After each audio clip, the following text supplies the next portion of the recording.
Call the Brattleboro Selectboard meeting to order for Friday, May 30th. This is a special meeting. And John, was it properly warned? Yes, it was properly warned. Great. Is there any public participation from anyone who has something other than our agenda item to discuss? Great, let's get to it. Okay, so we have a letter. John, do you want to present this letter? Sure. So, as you know, we've been active on H91 during the session, primarily around the topic of helping fund the towns for the costs of the program, the GA program. That really was not received with, I don't think, any great additions that would help help towns feel like we were getting some support in this. But you know, they did make a lot of changes to the bill. It went into conference committee yesterday, and they did some adjustments. The bill that's in your backup material is the one that came out of the conference committee approved, which then went on to the Senate, where I think it was approved 15-12, and then the House, which was, I forget the count, but it was approved in the House as well. So this bill is set to go to the governor's desk probably next week, and so the question that was raised with me is, does the select board want to make any recommendations to the governor's office?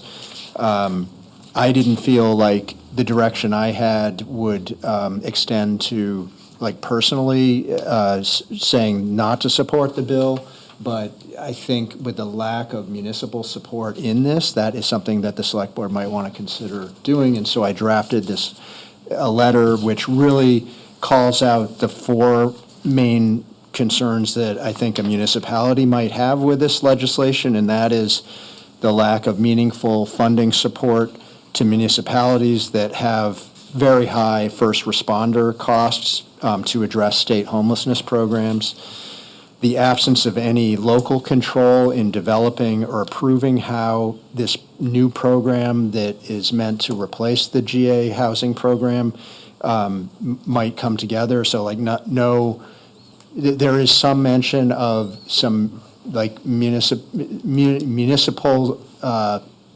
representatives would be considered. You know, municipal concerns would be considered, but it's all being done by the community action agencies and the Department of Children and Families. No really serious way for a town to weigh in on any of this program development. Also, while there is, there is some discussion about regionality of this issue, and I found in the bill that it does appear to contemplate that with department approval that people could still be moved from one region to another. So that was an issue that has been discussed here as a concern. And then finally, the fourth point is, although again there is some lip service in this bill to reducing the use of motels for solving homelessness, there's also a lot in here that contemplates the ongoing use of private motels as emergency housing. And so those are the 4 points I thought you might want to weigh in on if you think that this bill is could stand to have some improvement and maybe should go back to the legislature for adding in some sort of better collaboration with municipalities. Great. Thank you, John. So I will open it up to my colleagues as soon as I just say a couple remarks. I have a problem with regionalization on a variety of fronts. I mean, I don't even like it when the Wyndham Regional Commission charges us more than they do other towns. Like, when people say regional, Brattleboro's getting screwed. Like, that's just a given. So here we have this program where they're dividing the state into regions and essentially taking the existing temporary COVID program and making it permanent, or permanent with a 3-year renewal program. And it doesn't address the social, economic, or fiscal impact of the existing program or the proposed program on Brattleboro. And I continue to believe that the state continues to assume that Brattleboro Municipal Services are a given, and they're taken advantage of by the state and to the region at no cost to the state and at considerable cost to the municipality. So I'm very interested to see what my colleagues think. Who wants to start? Yes. Just some basic questions to start off. What the letter is written, we asked the governor to send it back to the legislature. We're talking about vetoing the bill, right? Mm-hmm. Do you think that I'm not sure exactly who to address as the author of the bill, but so Liz, I'll ask you, do you think that the legislature would take up the bill again in this session if it was vetoed? Because I've looked into it a bit and it seems like that probably wouldn't happen, but I wasn't sure if you... Yeah, well, it's interesting, because if the bill were passed, and John probably has a better answer, but if the bill were passed, they would be studying it. Right. And so studying it now, one way or the other, if we send it back ask the governor to send it back, unsigned, then perhaps the legislature would get the message that municipalities need to be taken into account. Like, the other day you had a conversation with the legislator who said, oh, gee, I never realized that you could look at this from a municipal perspective. And, right? And there's not a lot of that going on. I don't know that I would That's what you characterize it in those exact words. Maybe you didn't say, oh, gee. I don't usually say OG. I think, well, the big question I have about this letter is, what do we think the consequences would be of a veto? And also, do we think that H91, that this passing is worse for Brattleboro than nothing passing and being left with the status quo? I think my current feeling is that H91 has problems, doesn't do everything we want, doesn't do some things we want at all, but is clearly better than what's happening now. But I think that's the big first discussion question for us. Yeah. John, you want to answer that one? So I think the answer to the first part, Oscar, is that if this were vetoed, it could be taken up at the next session next year. So I don't think there's time left this year. So, and whether it's better, that's really a call for select board members. I think that the thought that the administration had here was just that at some point that it's important to send a message to legislators that they should be taking into account municipal concerns, and particularly municipal costs, since it was such a big impact on our budget. That's something that if we don't make a stronger statement about that, then there'll continue to be state programs put on regional areas like ours that may not work for you as a select board. So that was I think the biggest idea here. I don't know practically whether community action agencies would continue to work on these concepts prior to the next session or not. That is one possible outcome here, while you're also giving a strong message about municipal needs and concerns. You know, the other thing that struck me about your question, Oscar, is that, you know, right now, John has been working with the GA program, you know, all year, and gotten to know the people, and they've gotten to know the issues. Otherwise, we'd have to start again with this whole new group to get them to understand the problems of Brattleboro. And it's not in the bill for them to understand the problems of Brattleboro. There's the word municipalities scattered about a couple of times, but people on advisory committee with lived experience of homelessness have greater say and are actually getting paid more than the town of Brattleboro. Hang on, let me find. Well, someone else can go. I can. You want to go first, Isaac? Sure. So one thing I think we can all agree on is that the current model with the motel program is not working the best for many of the people who are in the program, nor is it working the best for the municipality. You know, from having spoken with a couple folks at the motels, I understand people are often on the line for 4 hours a day, just waiting to get through to a bureaucrat in Montpelier who can then tell them, oh, well, please, you know, send us this such and such a form.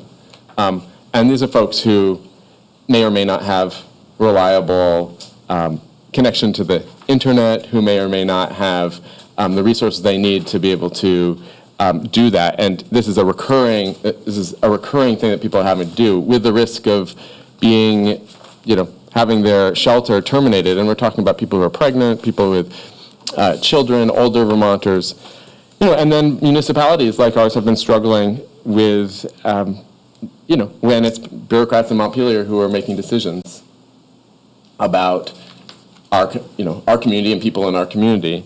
So, you know, one of the things that I have heard is that a lot of people in Brattleboro want to make it work better for people who are unhoused, for the municipality.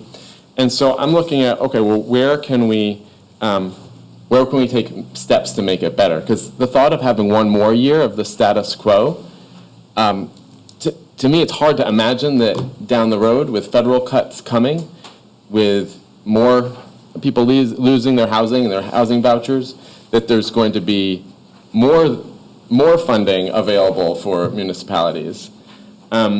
So I would think that we would want to be transitioning away from the state-run motel program, which this bill, which was actually, I understand that this effort was started prior to the pandemic, and then the pandemic came and that kind of put this progress on hold. But there's been an acknowledgement for a while, I think, that this isn't an ideal model with the state running it. And I think that this H91 would mean that municipalities would have a seat at the table. You know, there have been some changes, I believe, since this letter was drafted. You know, just at the last minute, there were some things inserted. So, for instance, there is municipalities will have a seat at the table. So the regional advisory councils are mandated by the bill to include municipalities. That's been something that's been added. As I just said, to a reduced level than variety of community members. I'm not seeing that. I'm seeing them all in the same subsection. Sorry I don't mean to No, interrupt, please. But I'm seeing lived experience of homelessness, local housing coalitions, et cetera, municipalities, all in the same section 1. Yeah, so that's one, go ahead, John. I would just point out that it says it shall include, and when you say municipalities, what does that mean? You know, that's Of course. And you know, when a community action agency is covering, I don't know how many towns, is that all of the towns? Or is it the one that's most impacted? Sure. I just want to draw a distinction between those questions, which are, that I don't know the answer to those, but there's a difference between that and sort of a multi-tiered system where municipalities are on level 2. And for example, there are 2 tiers here. There's shall include and may include, and municipalities are in shall include. Yes, and then I don't believe they're part of the implementation planning initial regional assessment part of this. There is mention of including consideration of municipal needs, but no participation by municipalities. And that's designing this program. And as Isaac mentioned, it is definitely status quo for another year. What this is a planning effort to try to come up with a new thing for next year. Well, that could be done on the basis of legislation, or it could be done by legislators calling together municipalities, community action agencies, other interested stakeholders, and pulling them together to design this during this fall and bring back a full package to the legislature next session. Sorry. Yeah. If I could just, thank you. Just to continue that, this has been years in the making, so I'm concerned about the idea of trying to pour cold water over something that's been a long-term, multi-year attempt to make some improvements and really move away from something that I've heard members of this body complaining about, which is the current system. And so, I do, there, also, one of these bullet points is about the concern about, I think the concern that you're bringing up, Mr. Potter, is the idea that as it stands right now, people can be dumped, basically sent to another municipality. Basically, people are being, it's not just people choosing to come to Brattleboro, but people are saying, if you want shelter tonight, you have to go to Brattleboro, and are being sent here. And with this, something was added in. I understand that this happened just at the very end of the deliberations around this bill, which actually says that puts guardrails on this and says that you can't, if you're in Burlington or St. Johnsbury or Barry and you're a community, one of the 5 community actions agencies, you can't just unilaterally decide to contract with a motel in Brattleboro. You actually have to consult the regional community action agency. So this does put a lot more, maybe you'd like to see, Madam Chair, more municipal control over this. But I think that regional is closer to us than state control. It's a lot closer to wherever else in Windham County we have to go to SEVCA than it is to go to Economic Services Division in Montpelier. And I think it's a lot more, I mean, I see the director of SEVCA right here, and I'd love to hear from him, and I see the director of End Homelessness Vermont online. I'd love to hear from the experts who are actually, dealing with these policies and working with folks who are most impacted. But I'll just say that I think it would be, we'd have a greater chance of seeing at the shelters, we'd have a greater chance of seeing SEVCA than we would seeing staff from Economic Services Division from Montpelier. And so I actually am supportive of H91, understand that it's a step in the right direction, and I have real concerns about throwing out the baby with the bathwater. I think we just got through this process of coming up with a municipal budget where we had to compromise, and we said, this isn't. I don't think that's an ideal budget. I even publicly have shared some of my concerns with it, but we understand that we actually need to. We need to compromise. We need to put something forward, and so I believe that H91 does that. And I don't think I'm concerned about the idea of Brattleboro really earning a reputation of being in the way of progress, of urging the governor to veto something that the legislature has had all this time putting together. That concerns me, and I would just propose as an alternative that we might think about the $3 million that was taken out of this budget for H91. We could write to the governor and ask for some of that money to go to municipalities to complement this $1 million that's included for municipalities. So those are my thoughts about it. Mm-hmm. Let me just mention. I'd love to say something too, Liz. Well, I just want to point out that what Isaac was talking about on page, this is page 20 of 37, item 5, shall not utilize hotels and motels outside the community action agency or entity's region unless approved by the department or a written memorandum of understanding between community action agencies. It seems to me it's pretty easy for community action agencies to have a memorandum of understanding and keep with the process of moving people around the state. So that's kind of a no answer. May I? Yes. So, one of the things that I think is strong about this bill is that it provides for population-specific needs. For example, the bill would require the state to enter into an agreement with a statewide organization that has population-specific experience supporting households that have experienced or are experiencing domestic or sexual violence. And so I could imagine there might be an agreement between two community community action agencies saying, you have expertise in a shelter that's specifically for people who have experienced sexual and domestic violence.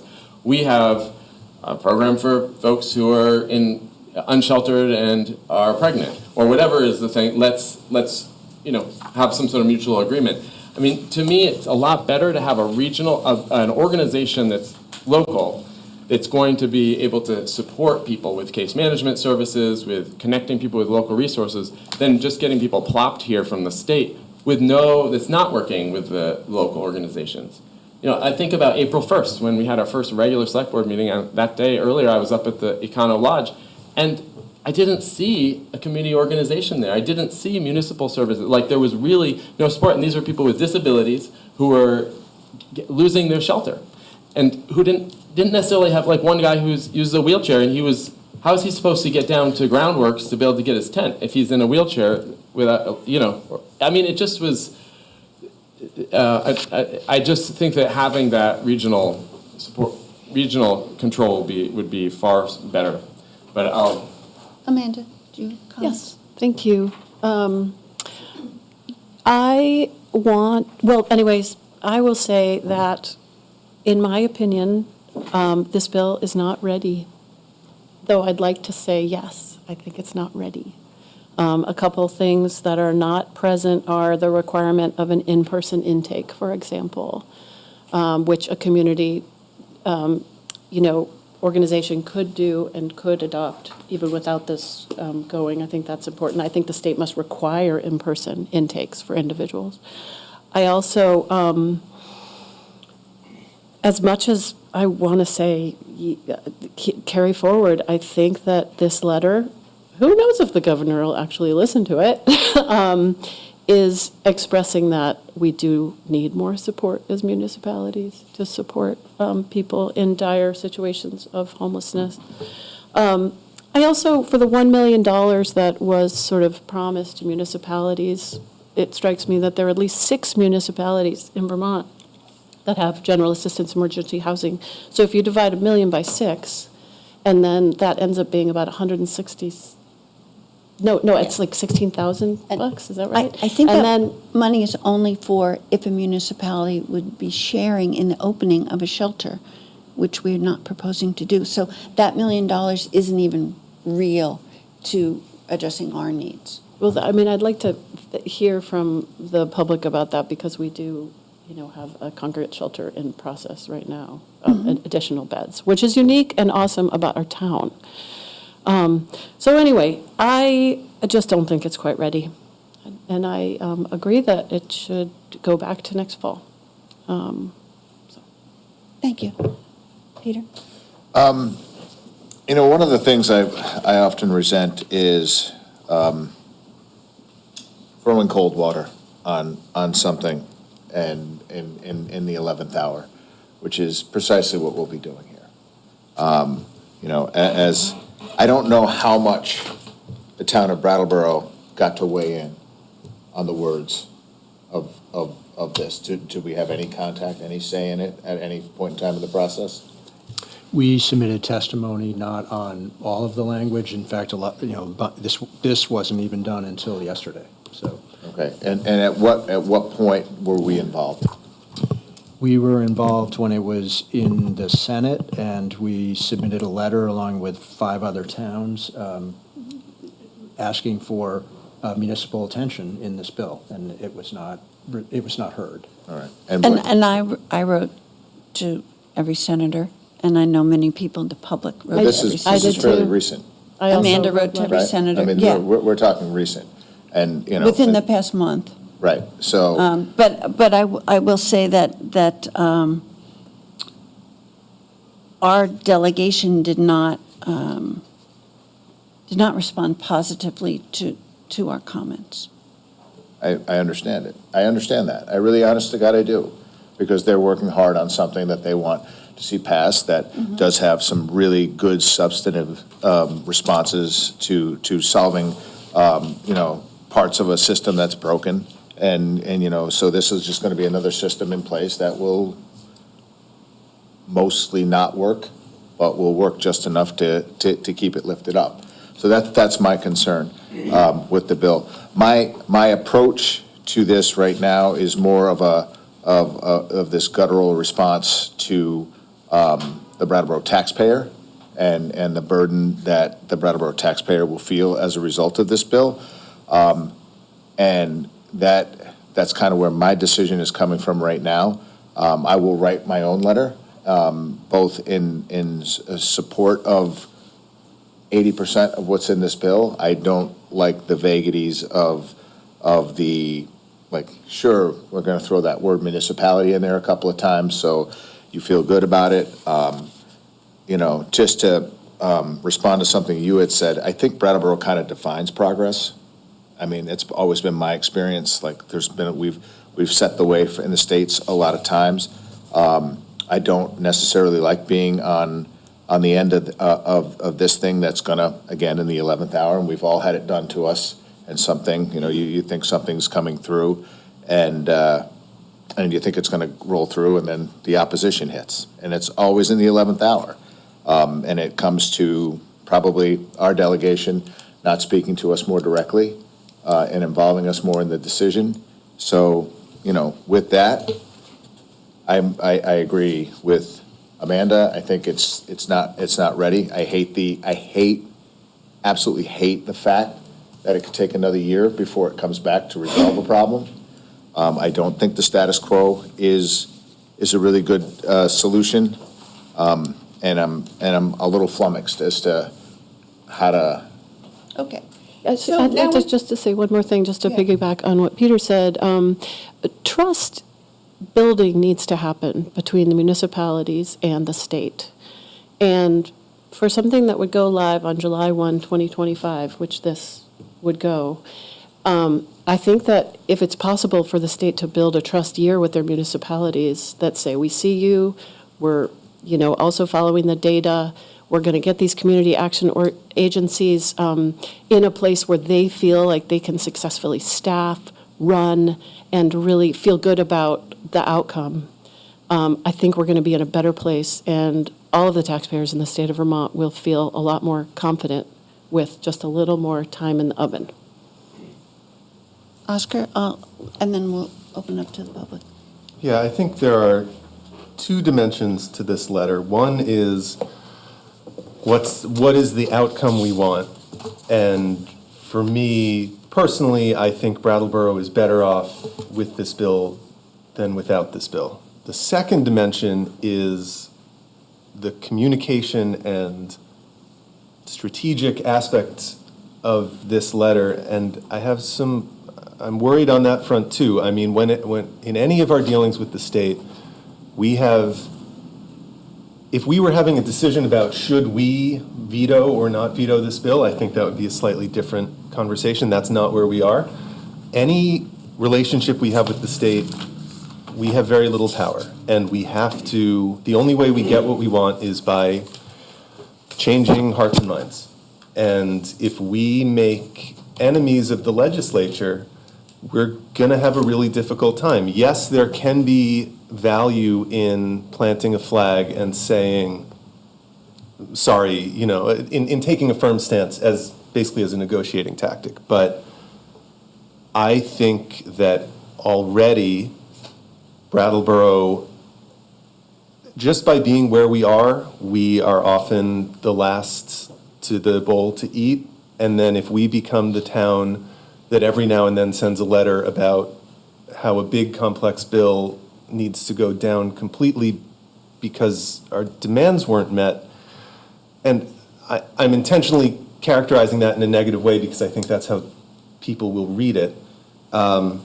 There's language in here, we want a bill that works with municipalities rather than against them. Like this is a very critical letter, and I think we need to approach our dealings with the state in much more of a spirit of, hey, you're dealing with tough problems, we understand that, we have concerns, and at a certain point, you have to live to fight another day, and not, Well, that's a real concern I have. So I guess what I'm saying is, I'd like to hear from the public. I think I will, at the moment, would vote no on this letter because I think H91 is better than Brattleboro than H91 getting vetoed. I hope that we'll also have an opportunity, if the rest of the board wants to send the letter, that we can talk about language, because I think there are areas we can improve. all right. I'd also just like to acknowledge that John Potter, our town manager, has done a lot of work with this. Lots of Absolutely. conversations, lots of testimony in Montpelier. Every time I've met with you since I was elected, this topic came up, and connecting with other municipalities about, and so to say that it's kind of, cold water at the end is minimizing the work that's gone on from our town. Good point, Amanda. So anyway, there's that. All right, let's hear from the public. 3 minutes. Stephen, you want to go first? Hi, hello, can you hear me? Oh, that's just for. I think it's just for Yeah. Okay. for the TV. No, you have You to, have to stand there. it's for the folks at home, so that they can hear you. Okay, got Yeah. it. So I'm Steve Peterson, District 7. I have a lot of concerns with this bill, a lot more kind of than, or even elaborated. My preliminary concern is the continued use of the hotels. I don't think people are properly looking at what the hotel removal really does to the economy of a town. And the fact that this bill legislates the possibility for continued or even continuous use of hotels rips out from any town the critical infrastructure that everybody shares. Businesses share it, cultural events share it, families share it, and this is almost like this requisition of resources at the hands of who? A committee of experts who are not accountable to, listening to, have voting member input to the decisions they make. That's the number 2 concern that I have. So the hotel program we know brings crime because of Vermont's laws. And so we're not compensated for the crime. Then because of that, there's increased costs. And so the human services committees who are trying to do good work are systematically transferring all these costs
everyone, not just the clients. And so this bill hands to a group of people who have demonstrated clear laser focus on one thing only at the detriment of everything else.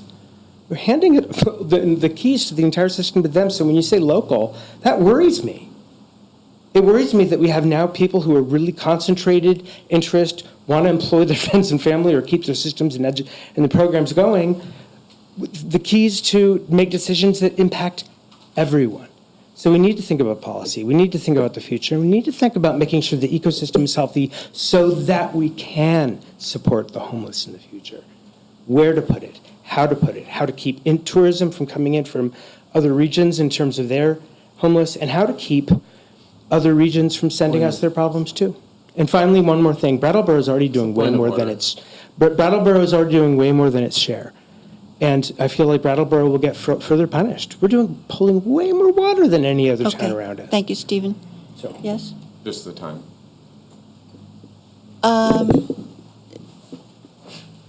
Comments? We have two hands. All right, was Tom first? Yeah. Tom, Wait. Brenda was first. She goes first. Brenda was first? Yep, Brenda was first. Brenda was first. Brenda, please. Hi there. I think Tom was first, but if Tom's okay, I'll go forward. I wanted to just say that I have been in the committee rooms for every single ideation of this bill, how it went forward. I'm the executive director of End Homelessness Vermont. We work across the state, including in Brattleboro, with people living with disabilities who are experiencing homelessness. This bill is the product of compromise. It is not everything I would want, nor is it everything that the governor would want. It is a middle lane. We aren't going to get better than this middle lane, and the committees of jurisdiction have been very clear that they are not doing a new bill next year. They have spent almost their entire bandwidth on this bill this year. There is $1 million that's already to be distributed. There's also $3 million that was removed from the bill but is still in the budget, went to the bottom line. You can advocate for getting that. I do want to say that to not have this bill as a rubber stamp on the GA program going forward, because that's all that we are going to be left with. And so I think it's really, really critical. And I was in the room while they were deciding who was in the shall in the regional committees, and the shall was very clear. If you were in the shall, you have to be included in that regional planning. That is a requirement of the CAPS. It's not, this is a requirement that you are part of that committee making those decisions. And each person in that committee has equal value and equal power. And I don't think that a municipality necessarily should be more powerful than people with lived experience. That's a personal opinion, but that's the kind of places. There's words about domiciled in the area that make me very uncomfortable. But I'm supporting this bill because it is a compromise bill. I also just want to say that if this doesn't happen, that $1 million is for next year only. It's one-time dollars. And so you would get that next year, but you can always advocate for more for this future, the future of this bill. And the town transfers of people right now, when we have a client, for example, who needs a hotel room and the only hotel room is in Brattleboro or the only hotel room is in Rutland, we have to move those clients to those rooms. This is going to allow us to work with the regional CAP agencies and the shelter providers to come up with a plan for that person to not move them out of their home district. That's actually really important for a variety of reasons, including the people who we haven't talked about a lot today with lived experience who are actually being impacted by this. I think that's really important. And the consequences of a veto is that we are moving forward with GA in the next coming years. I don't think that the legislature, my experience with the legislature this year is they do not have the appetite to do this again and to have this fight with this governor again. And so I think right now, the things like inclusion of municipalities, all of those issues around non-transfer, domicile, those are things that were really important to the governor. They may or may not be in a future bill. I think we have a good middle lane and we should be taking seriously that middle lane. Thank I you, really hope you don't send this letter. Brenda. Tom?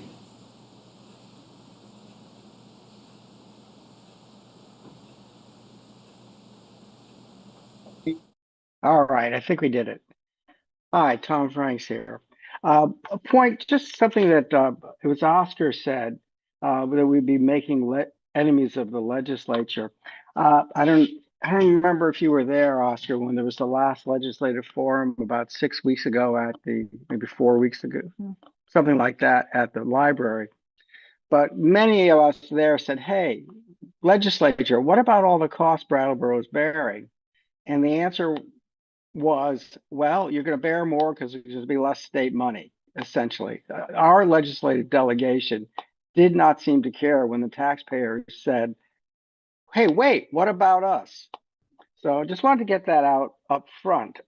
Secondly, back to my my infamous January statement about the difference between mandatory and voluntary.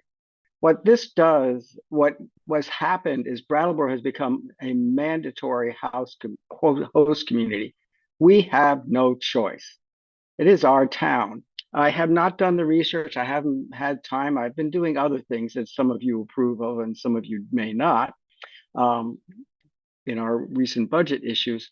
But as a lister, one of the things I'm really curious about is the net impact on property values that GA Pros is going to have on Brattleboro over time, the impact on our employment and other things. We It's a matter of public record that the owners of the Quality Inn repeatedly for grievances saying, oh, it's not worth that much. It's not worth that much before COVID. They've been silent. They're getting their money. They're not paying rooms and meals taxes, and we're covering costs. This bill, I think your letter is quite well, quite straightforward. You ask for four things, meaningful response to support municipalities. That's not there. Absence of local control. The argument that having municipalities as a word in the bill, okay, so somebody, a local agency, yes, okay, municipalities, you get to elect one representative to our board. No, that doesn't cut it for having representation. Failing to limit homeless solutions in the new legislation. Well, saying that, yes, we'll get them the best room we can get them, or try not to move them. Yes, I hope that's happening anyway, but there's doing nothing to keep it controlled. And, finally, motels. We don't have a lot of motels I'd send a family member or a friend to in town. In fact, we have one. There was some bed and breakfast, but, although maybe two. Colonial's kind of fun for some people, but my sister will not stay in Brattleboro anymore. And she's fussy, I admit, So that's what I got. Thank you very much. Sign the letter, send it along. Thank you. Josh?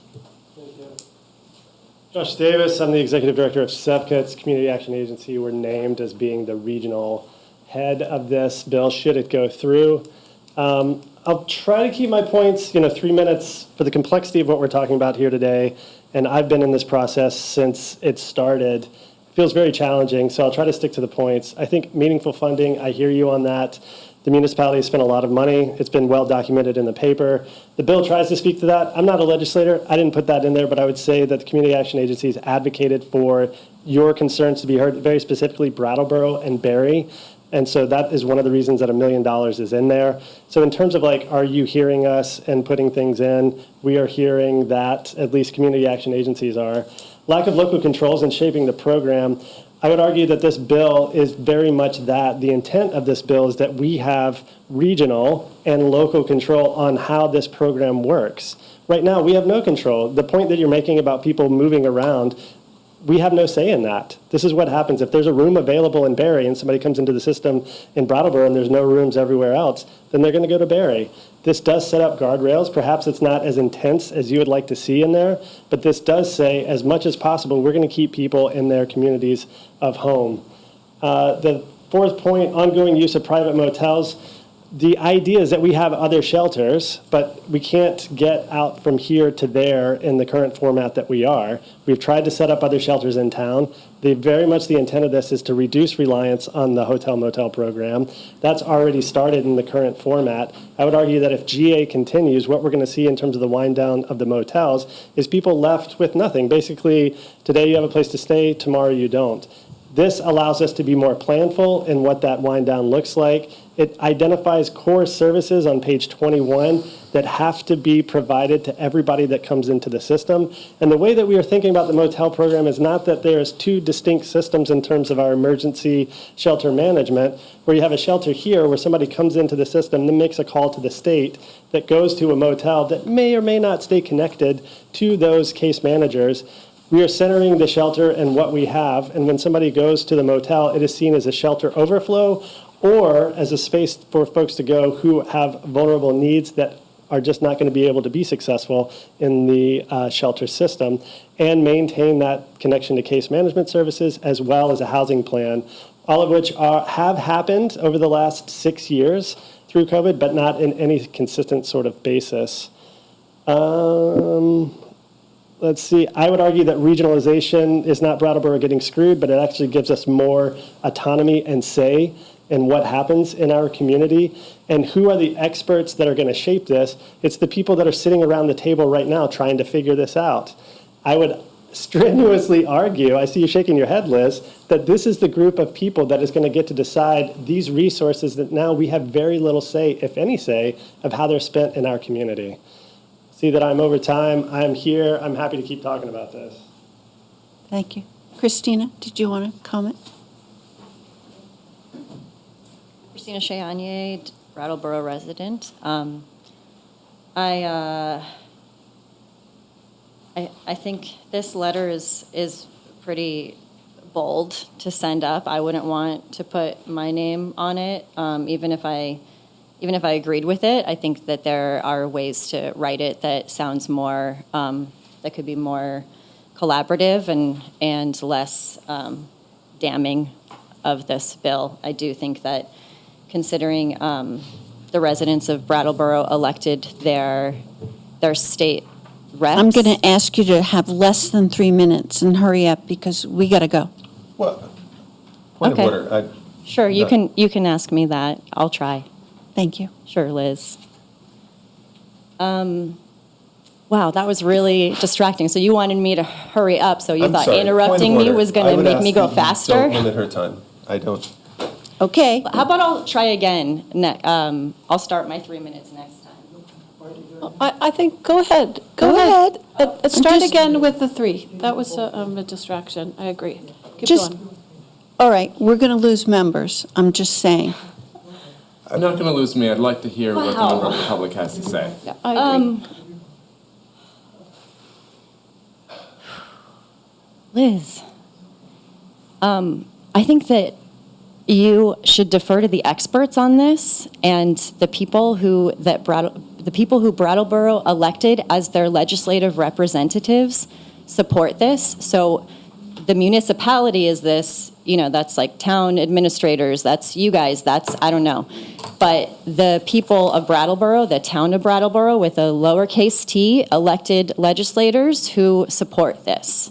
And that's how representative democracy works. So the residents of Brattleboro chose the people that they want to make this decision for them. And those people are saying, this is a bill that should go through. So I would defer to them because they've been there this whole time. I appreciate all the work you guys have put in during this process. And then I would also defer to the people who will be doing this work, the people who are experts in this field, and the person who's sitting right here who should have my 3 minutes and all the other 3 minutes to explain how this is going to help. And I really don't think that this is a good look for Brattleboro to have this 3 people and our town manager on the select board and some residents who support you, absolutely, to trump all of what I just stated about how our representative democracy works. Thank you. Thank you. Okay, so board, we have time limits on this meeting, and what I would like now is a read of the select board members and show of hands of who would like to support that this letter be sent. All in favor of sending this letter, please raise your hand and say aye. All right. All in favor of sending this letter, do not support sending this letter, raise your hand and say no. No. No. All right. Then that's what the purpose of our meeting was, and I'll take a recommendation to adjourn. I move to adjourn. Okay, the meeting is adjourned. Oh, I'm assuming everyone is in favor of adjournment. All in favor of adjourning? Say aye. Aye. Aye.